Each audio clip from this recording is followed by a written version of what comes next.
പ്രിയപ്പെട്ടവരെ, നമസ്കാരം.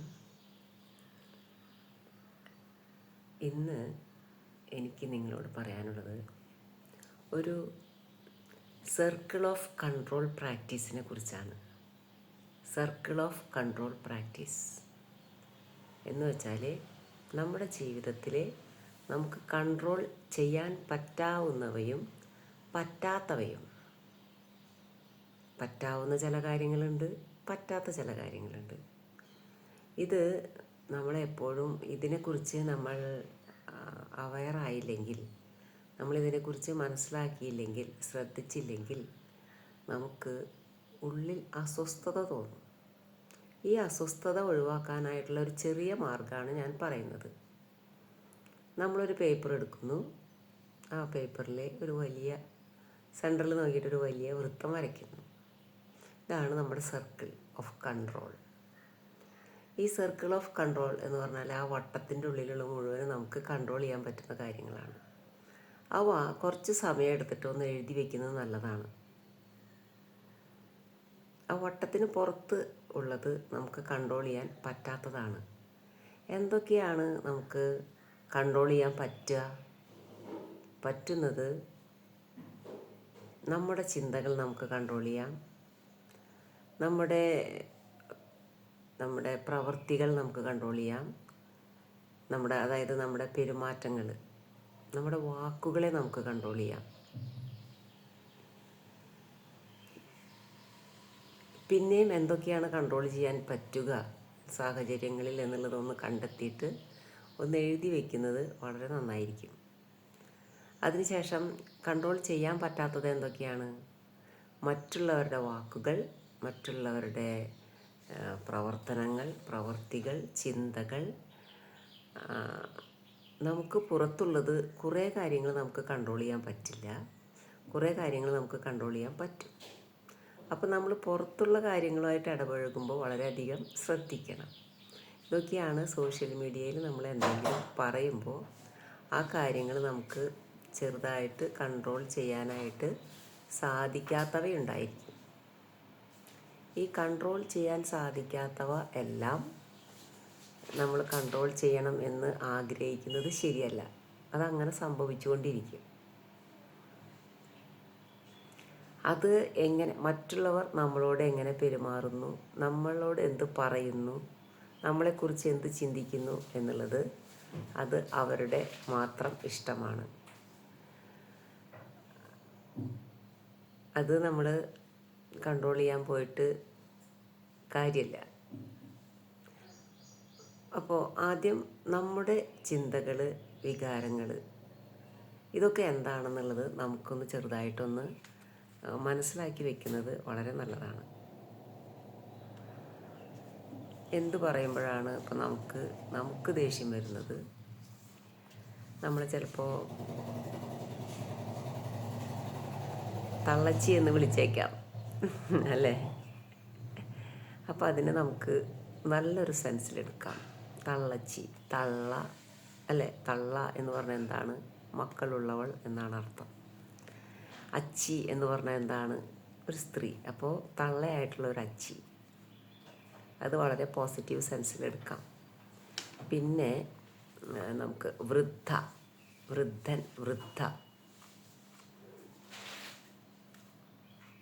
വൃദ്ധൻ എന്ന് പറഞ്ഞാൽ വൃദ്ധി പ്രാപിച്ചവൻ, അഭിവൃദ്ധി ഉള്ളവൻ എന്നൊക്കെയുള്ള ഒരു സെൻസിൽ നമുക്ക് എടുക്കാം. ഒരു പോസിറ്റീവാണ്. കഴിവേറി എന്ന് വിളിച്ചാൽ കഴിവ് ഏറുന്നവൻ, കഴിവ് ഏറെയുള്ളവൻ. പ്രത്യേകിച്ച് ഈ കഴിവ് ഏറെ ഉള്ളവർക്കുണ്ടല്ലോ, വലിയ വിമർശനങ്ങൾ നേരിടേണ്ടി വരും. കഴിവ് കുറേ പല ഏരിയകളിലും പ്രകടിപ്പിച്ചുകൊണ്ടിരിക്കുമ്പോൾ ഇങ്ങനെയുള്ളൊരു കമൻറ്റ് കേൾക്കും. അപ്പോൾ ഇങ്ങനെയുള്ള ഈ കമൻറ്റ് കേൾക്കുമ്പോൾ നമ്മളതിനെ, ആ അർത്ഥത്തിനെ ഒന്ന് മാറ്റിക്കഴിഞ്ഞാൽ കുറച്ചൊക്കെ ഒരു സമാധാനം, സന്തോഷം നമുക്കുണ്ടായിരിക്കും, ഇല്ലേ? ഇനി അഹങ്കാരി.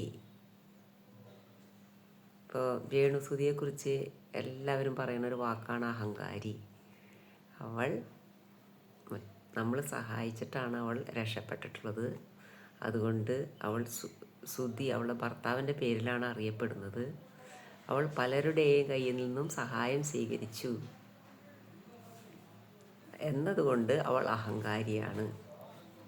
ഇങ്ങനെ ഒരാളെ അഹങ്കാരി എന്ന് വിളിക്കുമ്പോൾ നമ്മൾ ശ്രദ്ധിക്കേണ്ട കാര്യം, അഹങ്കാരം എന്ന് പറഞ്ഞാൽ അഹം, നമ്മളെക്കുറിച്ച് നമുക്ക് തന്നെ നമ്മളെക്കുറിച്ച് നമ്മൾ തന്നെ വില കൽപ്പിക്കുകയാണ്. കൂടുതൽ പ്രാധാന്യം നമുക്ക് കൊടുക്കുകയാണ് മറ്റുള്ളവരെക്കാൾ.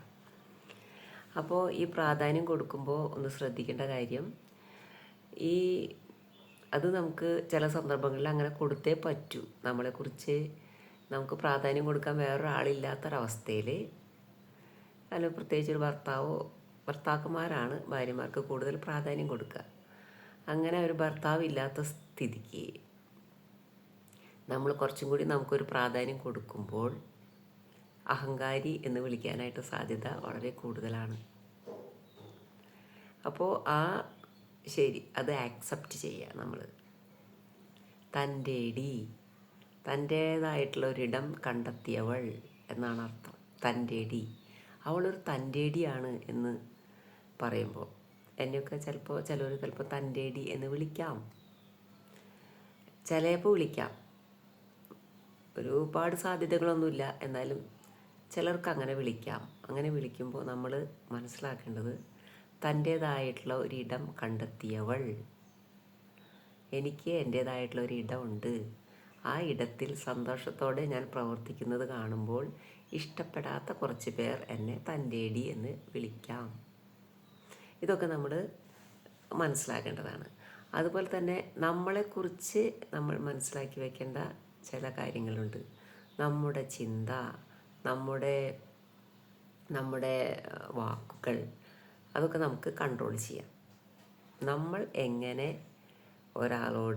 ഒരാളെക്കുറിച്ച് ചിന്തിക്കണം, നമ്മൾ ഒരാളോട് എങ്ങനെ സംസാരിക്കണം, നമ്മൾ ഒരാളോട് എങ്ങനെ അഭിപ്രായങ്ങൾ പറയണം, നമ്മൾ ഒരാളോട് എങ്ങനെ പെരുമാറണം, എന്തു പറയണം എന്നുള്ളതൊക്കെ നമുക്ക് തീരുമാനിക്കാം.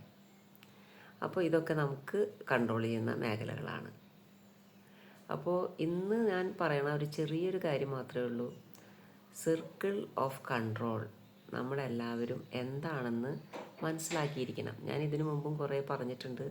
നമ്മൾ ആരാണെന്ന് നമ്മൾ മനസ്സിലാക്കിയിരിക്കണം. നമ്മുടെ കഴിവുകൾ എന്താണ്, നമുക്ക് ദേഷ്യം വരുന്ന മേഖലകൾ, ദേഷ്യം എല്ലാം നമ്മൾ ആക്സെപ്റ്റ് ചെയ്യണോ, ഈ വിധ കാര്യങ്ങളൊക്കെ പലപ്പോഴുമായിട്ട് ഞാൻ പറഞ്ഞിട്ടുണ്ട്. ഇന്ന് സർക്കിൾ ഓഫ് കൺട്രോളിനെ കുറിച്ച് നമ്മൾ ബോധവാന്മാരായിരിക്കണം, ബോധവതികളായിരിക്കണം എന്ന് മാത്രമേ ഞാൻ പറയുന്നുള്ളൂ. ഒരു ചെറിയൊരു ടോപ്പിക്. Okay, thank you. നിങ്ങളെല്ലാവരും ഒരു പേപ്പർ എടുത്ത് വെച്ചോളൂ. അതിലിന്ന് തന്നെ എഴുതണം, എന്തൊക്കെയാണ് എനിക്ക് കൺട്രോളിലുള്ളത്. അത് ആ സർക്കിളിൻ്റെ ഉള്ളിൽ എഴുതുക. എന്തൊക്കെയാണ് എനിക്ക് കൺട്രോൾ ഇല്ലാത്തത്. അപ്പോൾ ഇതിനെക്കുറിച്ച് ഞാൻ ഡീറ്റെയിൽ ആയിട്ട് പിന്നീട് പറയും. Okay, thank you.